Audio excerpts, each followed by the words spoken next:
bonjour ou bonsoir, selon l'heure à laquelle vous nous recevez. Aujourd'hui, nous allons nous appesantir sur les commerçants du marché Essos. Auparavant, le marché Essos était un marché très convoité par de nombreux commerçants et acheteurs, car de ce côté régnaient toutes les normes d'un marché.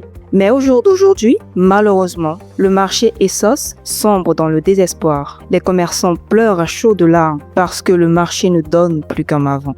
Le marché est devenu trop dur. On ne parvient pas à vendre. Et en plus, la boue du marché. Il y a l'eau partout. Quand il pleut, nous on souffre. On souffre ici quand il pleut. Il faut que tu portes ça, tu portes ci, tu portes là. L'autre jour, il a plu. Et l'eau est inondée dans tout le comptoir du marché. Vraiment, il faut que le gouvernement voit ce qui ne va pas. Il faut qu'on nous arrange le marché des sauces. Il faut qu'on nous arrange le marché des sauces. Tous nos marchandises noyées dans l'eau. Et ce n'est pas bon. Ce n'est pas bon. Et le marché, il n'y a même pas le marché.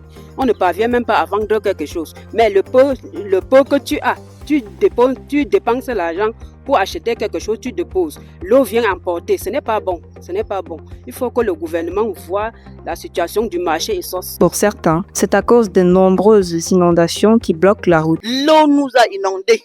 Mercredi passé, jusqu'aux Pays-Bas.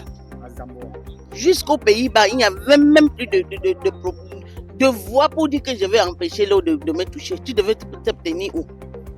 Monter sur la marchandise, entrer, mélanger tout, partout, mélanger l'arachide sur le foufou sur le maïs. On a tout perdu. Ça veut dire que quand il pleut ici, ça devient la Sanaga. Ah, la Sanaga est petite. La Sanaga est petite. Empêchant ainsi les clients d'accéder facilement à ce côté du marché. Notre reporter sans frontières et consort du continent était sur le terrain pour faire un constat réel. Nous sommes ici au marché Essos, ici Carrefour Lampadaire. Donc déjà, on vous présente l'état de la rigole au marché Essos. Ce n'est pas vraiment très approprié. Déjà que les commerçants se plaignent que non seulement le marché ne passe pas, et aussi l'état de nos rigoles, vraiment, c'est lamentable, déplorable. Je vous assure. Actuellement, même quand je vous parle, il y a autant de moustiques. Donc non seulement on vient chercher le pain quotidien, on ne trouve pas. Et en rentrant, on rentre encore avec la maladie. Est-ce que c'est sérieux? Donc la seule chose qu'on peut faire, comme nous comme maman, nos différents commerçants ont attiré l'attention du gouvernement, je pense qu'il est vraiment nécessaire de faire un tour dans ce secteur pour voir et témoigner. Parce que quand on parle seulement, vous êtes derrière les écrans, vous ne pouvez pas comprendre ce qui se passe. C'est vraiment très choquant. C'est pas bon. Il ne faudrait pas qu'on sorte pour chercher le pain quotidien, on rentre encore avec la maladie. On part où? Avec ça, est-ce qu'on va s'en sortir? Déjà, appelez-moi et consort du continent. Je vous reviens très bientôt. Après de nombreuses patrouilles, nous tombons sur la cheftaine du secteur du marché Essos. Elle nous fait comprendre que Madame le ministre Célestine Ketcha Cortés était déjà passée sur les lieux pour s'enquérir de la situation. Madame la ministre Cortés, elle était ici dernièrement, elle a essayé de dégager l'eau, puisqu'il y a deux rivières qui nous entourent, l'autre en haut et l'autre en bas. Ça fait donc que quand il pleut, tu vois même ici dedans, il y a l'inondation, on se place ici en haut par rapport à que peut-être l'eau peut amener quelqu'un. Oui, Quand il pleut, des sérieux problèmes quand il pleut, des sérieux problèmes. Oui. c'est vrai que si on comprend bien, quand il pleut au marché Sauce, le commerçant est devenu, lui, il est obligé de devenir la marchandise. Parce qu'il doit monter sur le comptoir. Comptoir, exactement, c'est ce qu'il faut. Ça, c'est comme. Nous vivons ici là. C'est très compliqué pour nous. Et je sais pas, vous pensez qu'on peut faire comment pour résoudre ce problème, selon vous? Bon, en fait, c'est que si on nous ouvre au moins les deux rivières, si on fait un peu agrandir, si ça peut faire que l'eau là circule bien. Parce que c'est ça, quand c'est déjà inondé, l'eau est obligée de s'arriver par ici, automatiquement. Donc ça veut dire que si on peut ouvrir les deux rivières là, on pourra voir si un jour ça pourra aller. Voilà. Ça, c'est une solution. Je trouve moi-même que c'est possible. Et c'est même ça, au fait. Il faut agrandir et percer pour que l'eau puisse circuler. Parce que si l'eau circule normalement, je ne pense pas que ça va venir inonder. Avant, ça n'inondait pas. Mais cette fois-ci, c'est très grave. Très, très grave. Regarde comment nous sommes. Regarde la marchandise qui entre. Personne. Nous sommes abandonnés à nous-mêmes. Et on tient à vous rappeler que Maman qui parle là, elle parle en tant que cheptaine du secteur. Donc, franchement, essayons de voir quelque chose pour cette situation. Parce que ça ne donne pas. Il est inadmissible qu'on sort pour chercher au pain quotidien, on encore avec la maladie. Parce que les moustiques qui sont là, ça vous bouffe. Aïe, aïe, aïe, tu parles de ça petit. Faut dire ça plus grand. On souffre énormément.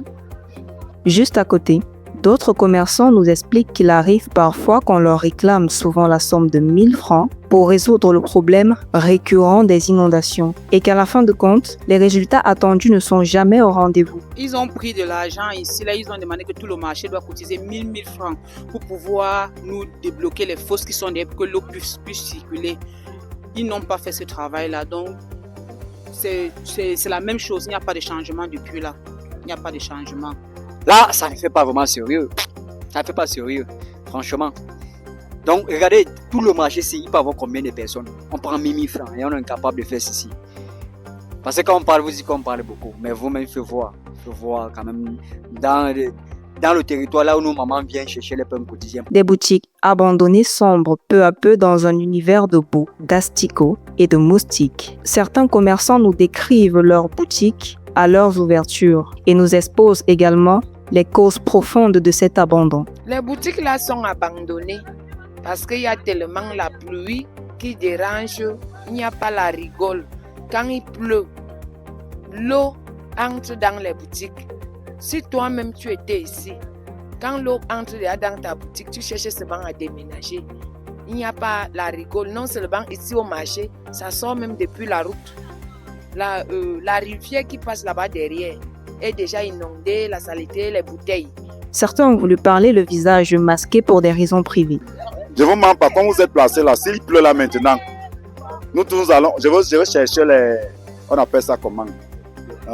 Les pirogues, pour qu'on continue l'interview. Et ça, c'est pas bien pour une jeunesse qui se bat, une jeunesse qui est en train de briser. Parce que nous sommes en train de briser. Et donc, c'est à peu près ça. Dans la même lancée, vous avez parlé d'un truc très pertinent. On aimerait savoir si en retour, si vous vous êtes inscrit sur les listes électorales.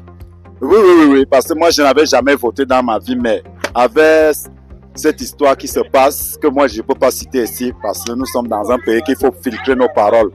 Donc moi, j'ai déjà ma carte parce que pour opter pour le changement. Parce qu'il faut le changement. Et s'il faut le changement, nous les jeunes Camerounais, nous devons s'inscrire dans les listes pour voter notre leader. Notre momie à nous lance un appel à l'aide du gouvernement face à cette situation très pénible. Cela fait très mal de sortir pour chercher son pain quotidien et de rentrer plus tôt avec des maladies, sans oublier que, vendu ou pas vendu, il faut quand même payer le ticket de 200 francs. Au marché, ça, poteau, toi, lampadaire. Quand il pleut, ça envahit dans les comptoirs, ça mouille tous les choses, les arachides, les coquilles, les maïs, ça mouille toutes les choses au marché. Même nous-mêmes, ça emporte nous. Ça remplit, il n'y a pas moyen de passer. On passe, il n'y a pas moyen. Les gens parlent, même au marché, on ne vend pas. Même les gens ne passent pas à cause de l'eau. Marché sort, c'est envahi de l'eau. Nous sommes dans les lobbies. Quand il pleut, il n'y a pas moyen de se tenir debout. Il n'y a pas moyen de t'asseoir. On monte en haut. L'eau entre dans les comptoirs. Ça entre dans les comptoirs. Ça mouille toutes nos choses. Ça mouille toutes les choses ici au comptoir. Donc, il faut que personne ne passe ici pour toi lampadaire. On est là, on perd le temps. Depuis le matin, on ne vend même pas, même 5 francs. On paye seulement les tickets 200 chaque jour. Tu viens à la maison avec les 200 francs là, avant de leur donner. Et ici au marché, on ne vend rien. Et l'eau envahit tous les comptoirs. C'est avec les cris de cette maman que nous nous séparons, le cœur lourd. Restez scotchés sur DB2 TV, les news au centre de votre quotidien. Et à très bientôt pour la découverte d'un nouveau marché.